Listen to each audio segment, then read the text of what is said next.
Adobe Acrobat Studio, your new foundation. Use PDF spaces to generate a presentation. Grab your docs, your permits, your moves. AI levels up your pitch, gets it in a groove. Choose a template with your timeless cool. Come on now, let's flex those tools. Draft, design, deliver, make it sing. AI builds the deck so you can build that thing. Do that, do that, do that with Acrobat. Learn more at adobe.com/do-that-with-Acrobat. Thanks for listening to our daily podcast. If you love what you're hearing and you want more, you can get all 3 daily hours ad-free and on demand for less than $3 per month. Go to michaelmedved.com and subscribe today. We have a special deal right now, 50% off an annual membership. Our program covers all the current controversies in the news with my independent and uncensored views. Become a MedHead member today. Find out more at michaelmedved.com. That's michaelmedved.com.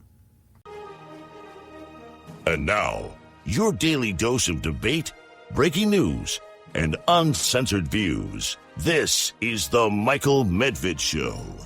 And another great day, another great week, in fact, in this greatest nation.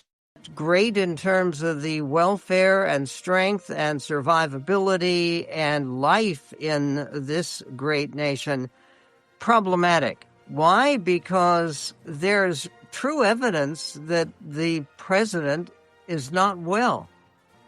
I mean, as Newsweek writes, there are calls to invoke the 25th Amendment grow after Trump-Norway letter. Okay, what is the Trump-Norway letter? What's so problematic about our relationship with Norway? One of the best countries in the world. And by the way, it is striking that these countries that President Trump is taking off against are generally rated among the most civilized, highest standard of living, most fair, most enlightened. Basically, the happiness index, where they try to measure how well a country is doing for its citizens, Finland is rated as the best country in the world. And a second is the country of Denmark. And Norway is also in the top 5. Coming up, we're going to be speaking on this Martin Luther King Day, a day honoring the greatness of our own country, which is greatness that must be defended and recognized and praised. But we'll be speaking with Juan Williams about Martin Luther King. But first, remember to subscribe to your YouTube channel, free, the YouTube channel of the Michael Medved Show, Michael Medved Official, and you'll be able to see the interview that we're going to be doing with Juan Williams of Fox News and more coming up. Okay. The Newsweek is reporting calls to invoke 25th Amendment grow after Trump-Norway letter. What is the 25th Amendment? It is an amendment that was passed after the assassination of John F. Kennedy, because one of the questions that had been raised there was what happens if Kennedy was shot and wounded but not killed? What happens to taking over the job of president? Because there's no provision for the vice president stepping in, or there was no provision before in the 60s they passed the 25th Amendment of having the vice president or anyone else step in for an incapacitated president. And of course, this also asks a question about what if the president is just not operating on all cylinders? And that gets us to the letter. It is a letter that apparently arrived for the Prime Minister of Norway Pacific time about 7 a.m. this morning, which in turn European time, it's much later in the day when he received it in Oslo, Norway. But here is the letter in its entirety. And you have to read it in its entirety to get the full impact of what we're talking about. Dear Jonas, and it's actually Jonas in Norwegian. Dear Jonas, will say, and that's a letter addressed to Norway's Prime Minister, Jonas Gahr Støre. And it says, considering your country decided not to give me the Nobel Peace Prize for having stopped 8 wars plus, I no longer feel an obligation to think purely of peace, although it will always be predominant, but can now think about what is good and proper for the United States of America. In other words, is Trump acknowledging in the first paragraph of this letter that until he had hurt feelings because he didn't get the Nobel Peace Prize, until that point, he was not thinking about what is good and proper for the United States of America? He was thinking about what can I do to win a prize, where he has actually gotten the gold medal surrounding that prize from Maria Corina Machado, who won it from Venezuela. But leave that aside. He goes on, now I can think about what is good and proper for the United States of America. And he then goes on to say, Denmark cannot protect that land from Russia or China. And why do they have a right of ownership anyway? He's talking about Greenland, of course. He had already over the weekend threatened, not just threatened, promised basically to add very painful and destructive tariffs to any country that didn't support the U.S. takeover of Greenland. Denmark cannot protect that land from Russia or China, and why do they have a right of ownership anyway? And he puts right of ownership in quotes. There are no written documents. It's only that a boat landed there hundreds of years ago, but we had we had boats landing there also. Okay, we had boats landing in Greenland also, not at the time that Denmark established its domination of Greenland and its ownership of Greenland. Trump continues, and he writes, I have done more for NATO than any other person since its founding. I'm not sure all the other NATO members would agree, but he says, and now NATO should do something for the United States. The world is not secure unless we have complete and total control of Greenland. Thank you, President, and it's signed President DJT. He's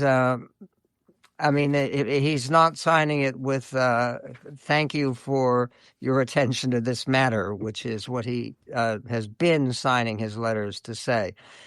The Norwegian Prime Minister, Jonas Gahr Støre, said in a statement today, after receiving this remarkable letter, Norway's position on Greenland is clear. Greenland is a part of the Kingdom of Denmark, and Norway fully supports the Kingdom of Denmark on this matter. We also support that NATO, in a responsible way, is taking steps to strengthen security and stability in the Arctic. As regards the Nobel Peace Prize, I have clearly explained, including to President Trump, what is well known. In other words, if you're not an idiot, the prize is awarded by an independent Nobel committee and not the Norwegian government. And all of this goes along with a statement that Trump posted on Truth Social, where he says NATO has been telling Denmark for 20 years that you have to get the Russian threat away from Greenland. Unfortunately, Denmark has been unable to do anything about it. Now it is time, and it will be done, with 3 exclamation points and a quotation mark. And this is all extraordinarily bizarre. And Newsweek has the headline, calls to invoke 25th Amendment grow after Trump-Norway letter. And Shannon Watts writes, what the 25 Fifth Amendment is for. So that says activist Shannon Watts in response to news of the letter. But there's another letter, one from Stephen Miller, that asks for local representatives, local law enforcement in Minnesota to surrender. We'll get to it.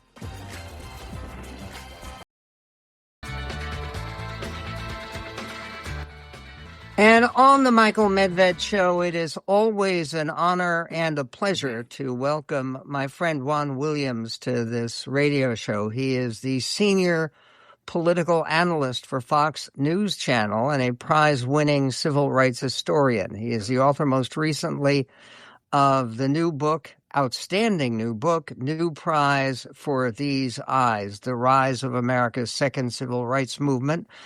And he is no one more appropriate to welcome on the Martin Luther King holiday that we are celebrating, which, what do you make of the fact that Martin Luther King Day today used to be a day when people would be admitted to the national parks for free, as with other federal holidays?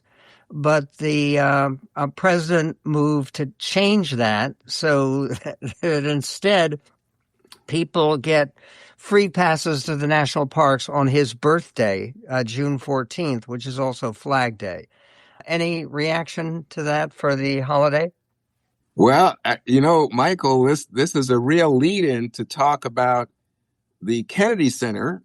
Well, wait a minute. Oh, it's not the Kennedy Center anymore. It's the Donald J. Trump John F. Kennedy Center for the Performing Arts. And then, of course, you could just go down the line. There's so many things that he has put his name on. If you drive, I live in Washington, D.C. If you drive downtown on the way to the Capitol, the Labor Department's over there.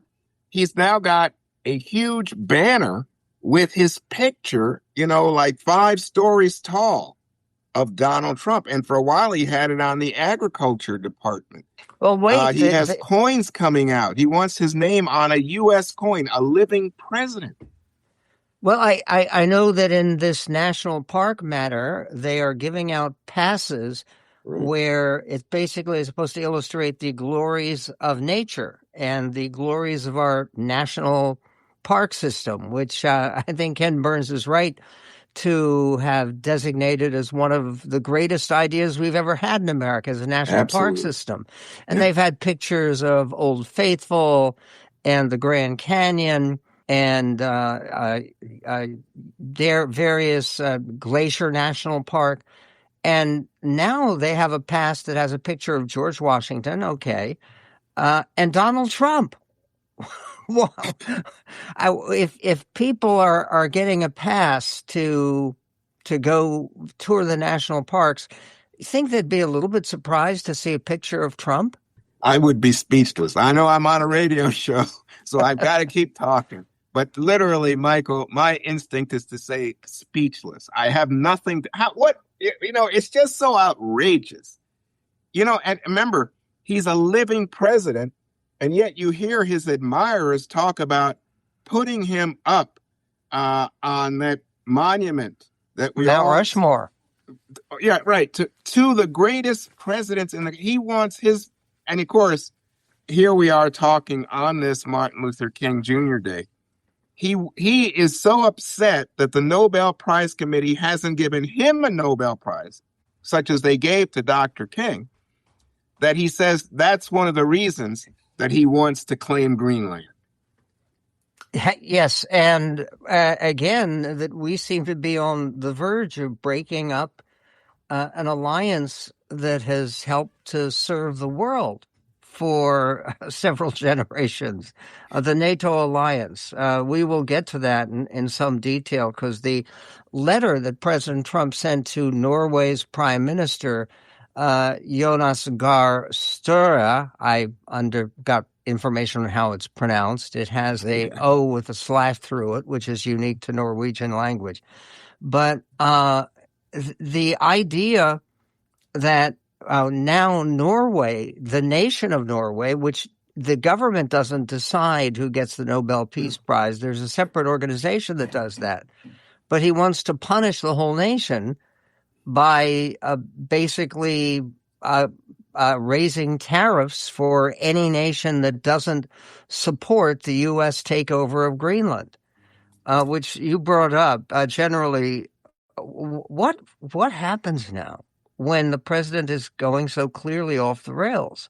I don't know. I worry that there is a lack of, you and I were just talking, and I say I don't understand the lack of effort by Republicans to uphold constitutional guardrails against bad behavior. I mean, just look back in the recent past to bombing ships or little boats off of Venezuela in the Caribbean Sea. And he didn't offer any evidence that these were drug boats even, and he didn't explain why it couldn't be a matter of criminal action with enforcement by police, customs, Coast Guard versus U.S. military bombing and killing people. And then, of course, he went into Venezuela and no congressional authorization to take an act that could lead to war.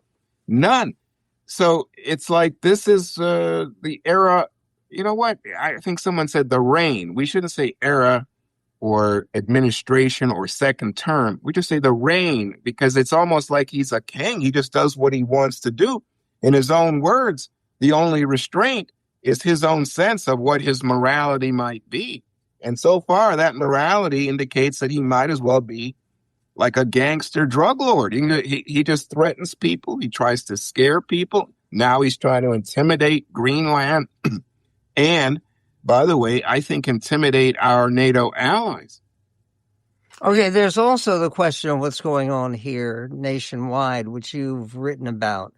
Your column today is how Democrats can fight Trump's ICE enforcement actions. And today, Stephen Miller sent out a letter, the president's assistant, saying that local police must now surrender to ICE. Do you have any idea what he has in mind? Well, it sounds like a takeover, doesn't it? Sounds like, this is what the colonists rebelled against, is the idea that the redcoats would come in and take control of local government, that they would overrule the rights of citizens. Michael, this year is the 250th anniversary, the sesquicentennial, I hope I pronounced that correctly, of the Declaration of Independence. And again, the whole thought was all men are created equal, and that the federal government or the government of England had no right to come in and impose its rule on Americans, local citizens. And what do you see going on in Minnesota? Okay. Is a threat. I'll come in and I'm going to overrule your governor, your mayor, your city council, and your police chiefs. We will get to that in a moment with Juan Williams, and we'll also talk about what it was that made Dr. King so great. And it was his commitment, says a brilliant new column, his commitment to nonviolence. We will get to that and more coming up on the Medved Show. Medved.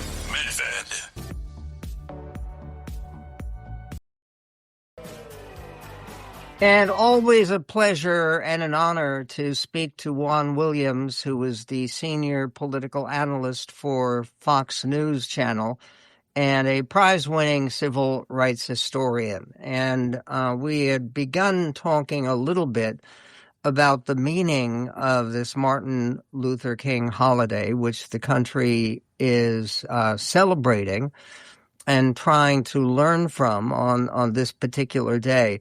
And there was a terrific column, a lengthy column, by Roland Fryer, who's a professor of economics at Harvard. But his basic point, and I'm sure you've seen this, Juan, was that basically what made King so great was not the demonstrations that he led in the streets, was not him mobilizing more than 100,000 people for the speech in Washington, the I Have a Dream speech, which was part of an organized demonstration. Yeah. It was basically the message that he had about nonviolence and about what America really should and did stand for. Do you agree about the significance of the commitment to nonviolence and to the Constitution and to the founding doctrines of America, the founding documents of America that were part of Dr. King's message? Absolutely. I don't have any reservation. And I thought that was a very good column by Roland Fryer, just recommended to people who were listening, again, in the Wall Street Journal last Amen weekend. to that. Yeah.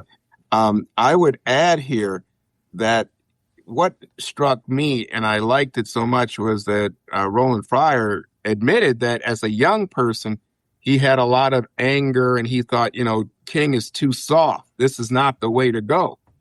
But that he's come to understand, I don't know if it was through his economic theory or just through becoming more mature, that in fact, nonviolence goes beyond the American experience, that you can talk about Gandhi in India fighting against colonialism by the British, or you can talk about Mandela in South Africa fighting against apartheid. And you can see that both of them were in fact adherents of a nonviolent strategy to achieve social change, to get social justice for people who had been oppressed. To me, that this is so important, Michael. I just think that, people I know, having written books about civil rights, including this most recent book, New Prize for These Eyes, that there are young people who will come to me all the time and say, why don't you write more about Malcolm X? Why don't you write about Black Power? Why aren't you more insistent on reparations? And I'm thinking, this is madness. I mean, you don't understand.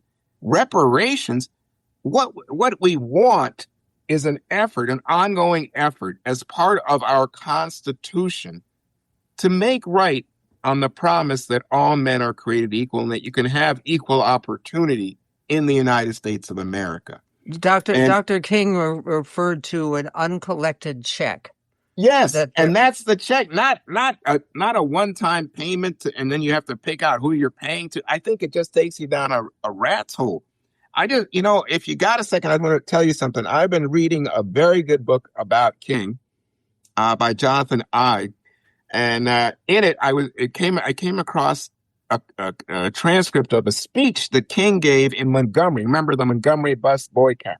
Mm-hmm. And in it, King said, to the point that we're discussing, he said, if we are wrong, the Supreme Court is wrong, referring to the 54 decision saying that it's unconstitutional to segregate children. Brown versus School Board, right? Yeah. He said, if the Supreme Court is wrong, the Constitution is wrong, God Almighty is wrong, Jesus was just a dreamer.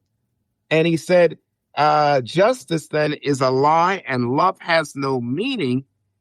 I thought, wow, obviously the man was an unparalleled, maybe the greatest American speech ever given is the I Have a Dream speech.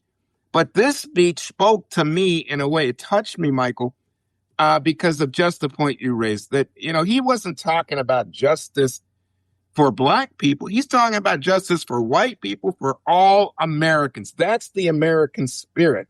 And I think that's what Fryer was touching on, that if you use nonviolence, you appeal to good people. And you say to the people who are like, wow, there's marches, there's tensions. I don't know what's right, what's wrong. You say, no, look, you want to be on the right side of history. And in order to do that, stand with justice, stand with right. And so you win them over and good people come to you. That's the only way that justice can prevail. Well, the phrase that Lincoln used in his first inaugural address, when he asked the people who were about to create the Civil War, the people in favor of Southern secession, creating the world's first regime so-called democratic regime based entirely on the institution of slavery. In any event, Lincoln said we must appeal to the better angels of our nature, and that is Yes, it's as beautifully put. And that's what King believed in, is basically that our neighbors are not people who support dogs in the streets and fire hoses and the kinds of things you saw in Selma or the kinds of things you saw in Birmingham. They're people who believed in the better angels of our nature and the higher calling of the United States as a different nation than had ever existed before, and was trying to make up for some of the shortcomings of the past. I think that's exactly right. And the better angels of our nature, that's so beautiful. And right now, on this King Day, I mean, the Supreme Court of the United States, which also I think has failed to uphold constitutional guardrails in terms of giving Trump more and more leeway in terms of executive authority, independent of a Congress, independent of the court system. They're about to, it looks like it, undo what remains of the Voting Rights Act in this country. And I think everyone has to be aware of it, that they're saying, oh, you can't compensate for the fact that racism has been an issue in how congressional districts were formed. And that's why we had a Voting Rights Act, and voting is so important to make everyone feel that they are a full partner in our American experience. And they're saying, oh, no, you can't do that. It's just politics.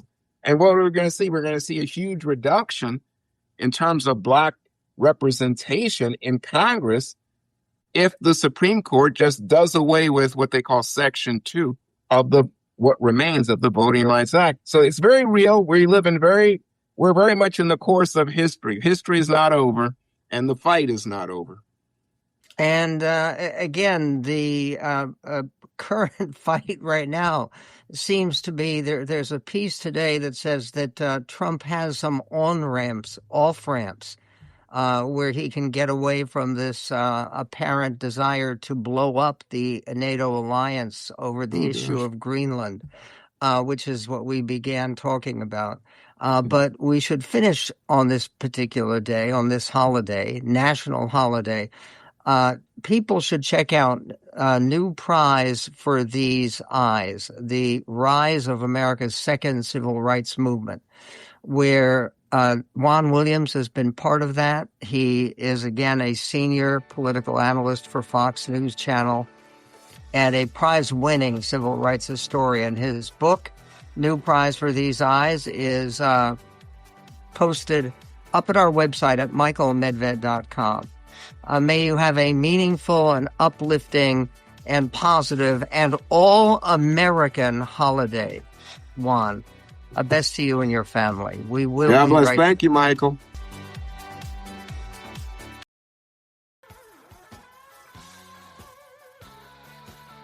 And on the Michael Med Show, it is worth calling to your attention the idea that Stephen Miller, despite the great publicity that he receives, is a White House deputy chief of staff. He holds no elective office. He's never been elected to anything. He's not a lawyer. He never went to law school at all. And he has just rocked the boat. I don't know, maybe this is an attempt to take attention away from President Trump's letter to the Prime Minister of Norway, which has produced a worldwide shock of horror and worries about the president's mental health. But what about the mental health of Stephen Miller? Stephen Miller has just announced, and it's within the last 24 hours, that local and state police in Minnesota have been ordered to stand down and surrender. The local police have been ordered to stand down and surrender. Surrender to whom? What is going on? They write and report in the Daily Beast, and it's useful reporting, and it's by somebody who is an attorney, so it has some legal knowledge to it. The baffling statement, which seems to deliberately ignore the fact that the federal government has no authority over local law enforcement.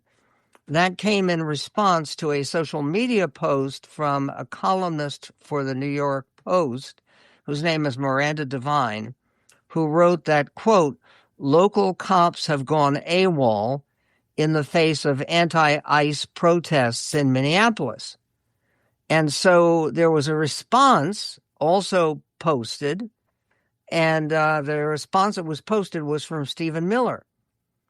And what he said was only federal officers are upholding the law. Local and state police have been ordered to stand down and surrender. Now, what is he talking about?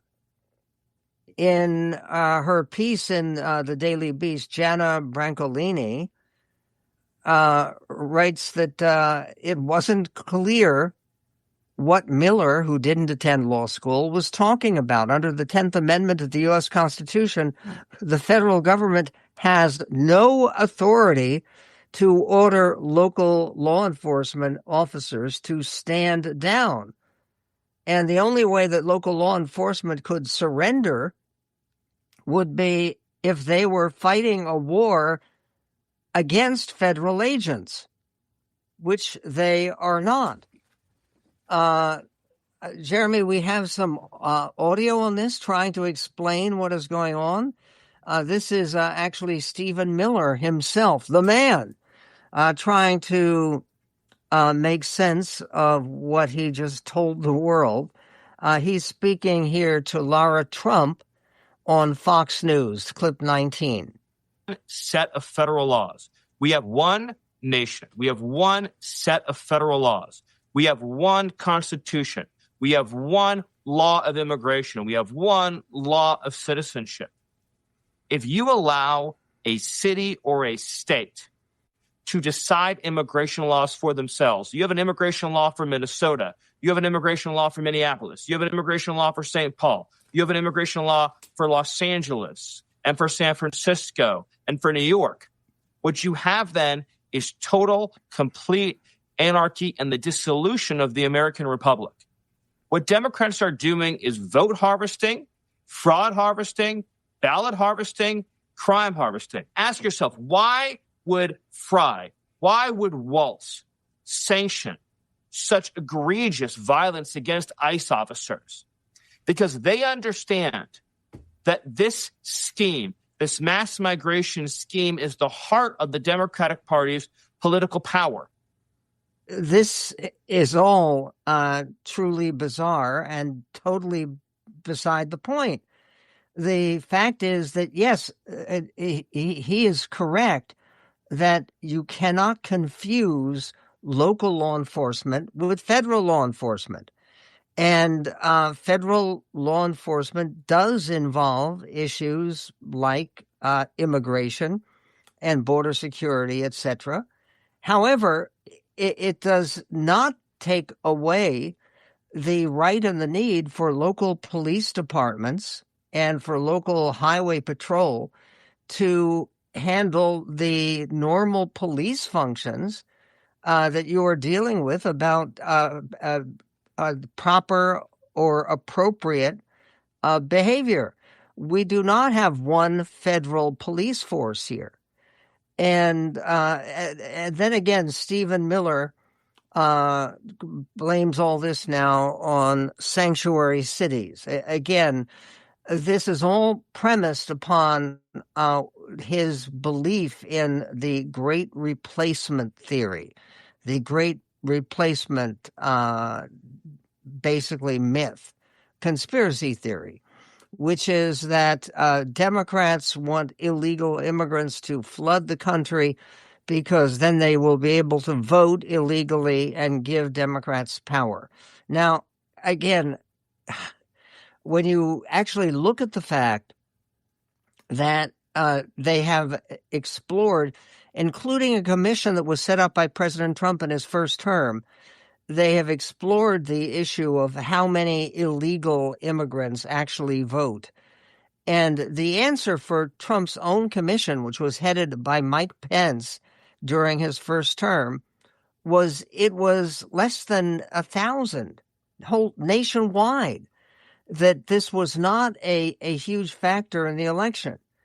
But Stephen Miller went on to talk about why basically ICE should dominate all of law enforcement. And he's suggesting that local law enforcement has been ordered to stand down and surrender, or that it should be ordered by local officials to stand down and surrender? Here again is Stephen Miller on Fox, clip 18.